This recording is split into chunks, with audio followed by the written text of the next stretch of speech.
Daryl, if you don't mind, I do want to ask you two or three questions about the role of leadership in change execution. In your previous response, you happened to mention leadership. What insight can you share in terms of how does leadership style impact change initiatives? I know it's a pretty general question, pretty high level, but what's your initial response based on your years of experience and research? What does the leadership style have to say about successful change initiatives? This, you're right. I mean, if we go after style, it has such a broad reach to it. But let me just speak to a couple of pieces. One, there's a very clear differentiation between those leaders that tend to succeed versus those that don't. And one of the characteristics that separates them, and by the way, the ones that succeed that's a much smaller population. Yeah. Cultural change, in my view, Jack, has gotten much too popular in the sense that everybody thinks they should be doing it. And it's really difficult. And I think a lot of leaders get into it, naively. And so there's a larger population that don't get the results that they're really after. The ones that do well, one of the characteristics is they don't relate to culture as a peripheral thing that HR is doing. It's not something that is delegated. The leaders that really come out on top with these major initiatives, they view culture as central, as part of the basic DNA of success. And so they relate to it that way. Whereas the leaders that get less than what they're after, they typically delegate it, they assign it, let me know how it's going. If I need to show up somewhere and give a speech, sure. But they don't own it at the level that they would, some other elements of running the business. Clearly, though, there's a pattern with those that succeed. They view the culture as absolutely essential. If we don't get the cultural infrastructure right, it doesn't matter how correct this decision is. And so that's one. I'll just pick one other one. There's fewer of these, Jack, than there used to be, but there still is a lot of autocratic, shut up and do what I tell you to, this is the change. It still exists. It's not as popular to be as visible, but it still exists. That does not come out to be a characteristic of the winning pattern. The winning pattern, however, Jack, the winning pattern is not this egalitarian, let's all be in it together. We won't make any moves until everybody's comfortable. We found both ends of that continuum dysfunctional in the research. So shut up and do what I tell you to doesn't work with major change, nor does it work to say, well, we're not going to do anything until everybody's comfortable. Yeah. What we found in the winning pattern are leaders that essentially say, okay, we got some tough decisions here. How we're going to handle that is I may have some ideas, I maybe even have some biases, but this is important stuff. So we want input. We want a lot of input. Quite frankly, the more diverse, the better. The more grist we have for the mill, the better. So don't be bringing ideas that you think are going to land well with me. We really need to mix it up. We're going to have some serious debate before this change decision is made. Once it's made, however, there's absolutely no wiggle room.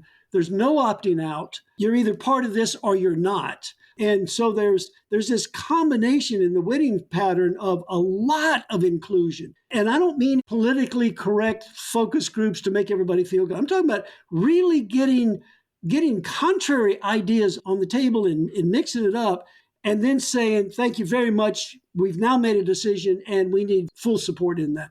That combination of those two, that's the winning pattern on either end of the extreme. We found that they were falling into the losing pattern rather than the winning pattern. Wow, Daryl, this is great stuff.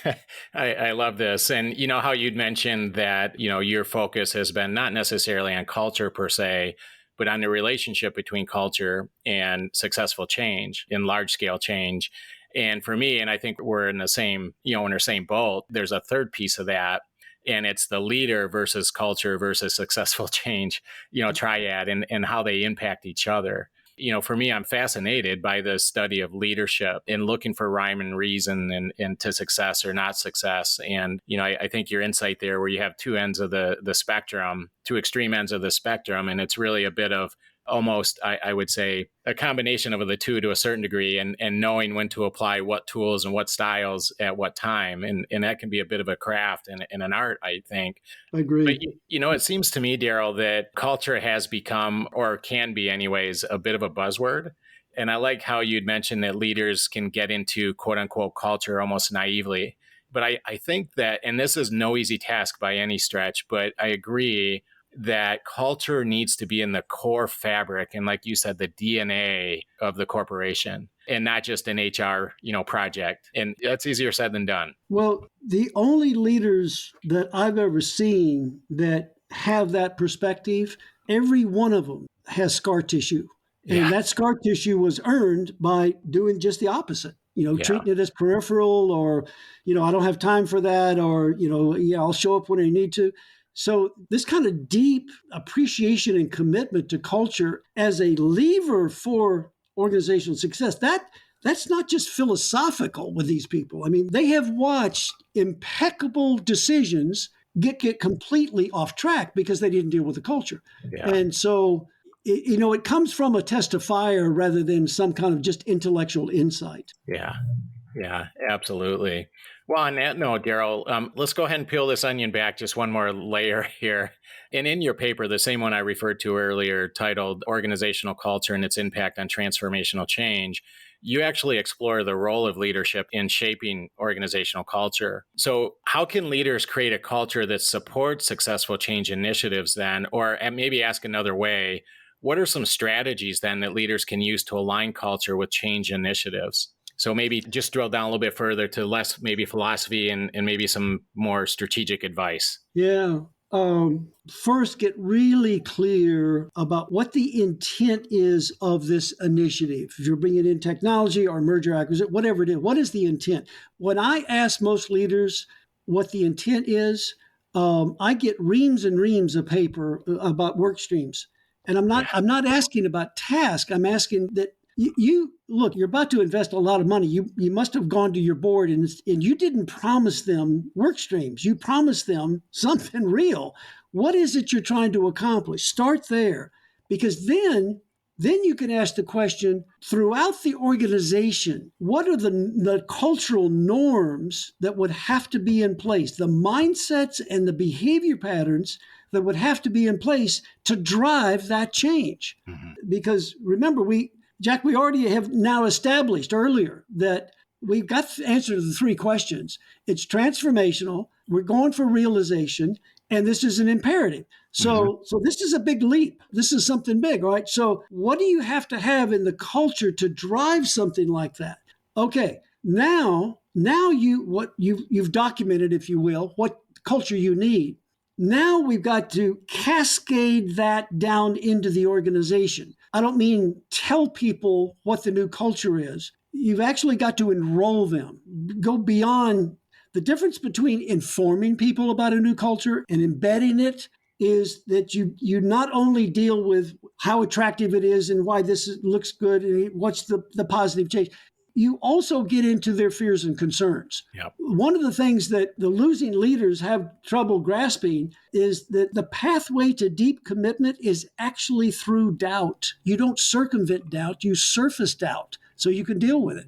And so that next stage is to really enroll people. You get them excited, but you also help them see the sober side of something like this. Now we've got people that understand collectively where we're trying to go, but we got to match that up against where we are. Yeah. And I'm not fond of large institutional studies around this. To me, Jack, culture lives in your backyard. So Yeah. you go to the subcultures, you go to where people, these 5 people or these 25 or these 50, where they have a common set of beliefs and of mindsets and behaviors that distinguish them. So it's different in customer support than it is in IT or whatever. You Yeah. go there and you say, here's the culture we want.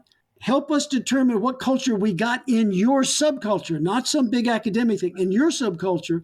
And then now we're gonna focus in on how do we close those gaps. Yeah. So you actually work. The movement needs to be done at the practical local level with these subcultures.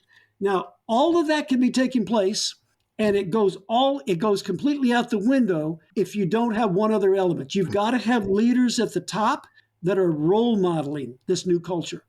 All of the mechanics that I just mentioned are for naught. If I'm down here, I got all excited about the new culture, we've identified our gaps, we're all ready to close the gaps, and I look up And I see leaders displaying mindsets and behaviors that are the antithesis of what they want us to do, then Jack, game over. Yeah.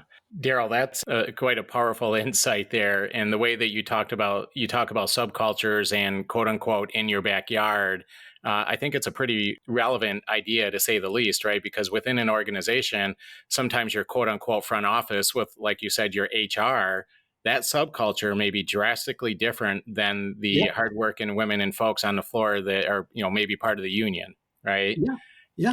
And being able to align those two different subcultures into one kind of cohesive organizational culture, that takes some it takes some skill for sure. Well, you've got to localize. So what the leaders at the top need to do is they need to author a clearly and concise and compelling story about this new culture, because we're all gonna collect around that. But down in my subculture, we're not going to create a different subculture, but we have a different interpretation of those same words Yeah, right. than another one. So you have to localize it so that it has real traction and meaning for people, where they live. Absolutely.